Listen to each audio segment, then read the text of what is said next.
राऊत आणि त्यांच्या स्वप्नात आमचे धर्मवीर आनंद दिघे साहेब कसं शक्य आहे?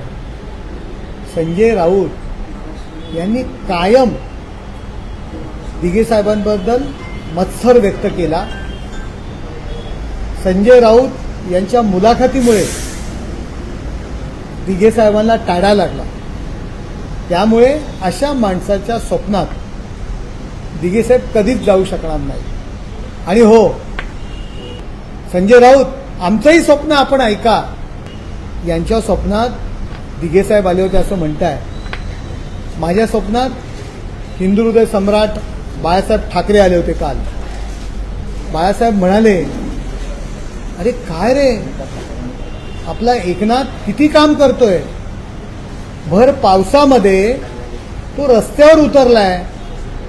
परिस्थिती नियंत्रणाखाली आणण्याकरता मुंबईत जातोय, ठाण्यात जातोय. ज्या ज्या ठिकाणी पाणी घुसले त्या ठिकाणी स्वतः जातोय. मुंबईतली नाले साफसफाई केलेत की नाही, स्वतः नाल्यामध्ये उतरतोय. किती काम करतोय. पण तू माझ्या जीवावर, ज्यांनी राज्यसभेच्या खासदारक्या उपभोगतायत, ज्यांनी आतापर्यंत मुंबई महानगरपालिकेची सत्ता उपभोगली, ते घर कोंबड्यासारखे घरात बसले. केवळ भ्रष्टाचार त्यांनी केलाय. कधी माझं तत्व जे मी समाजकारणाचं दिलं होतं, लोकांच्या सेवेचं, त्याचं पालनच करत नाहीयेत. मला लाज वाटते की हे लोक माझे शिष्य होते, माझ्या नेतृत्वाखाली ही लोक काम करायची, याची मला लाज वाटते. मला खऱ्या अर्थाने एकनाथ बद्दल गर्व वाटतोय, असे बाळासाहेब आमच्या स्वप्नात येऊन म्हणाले.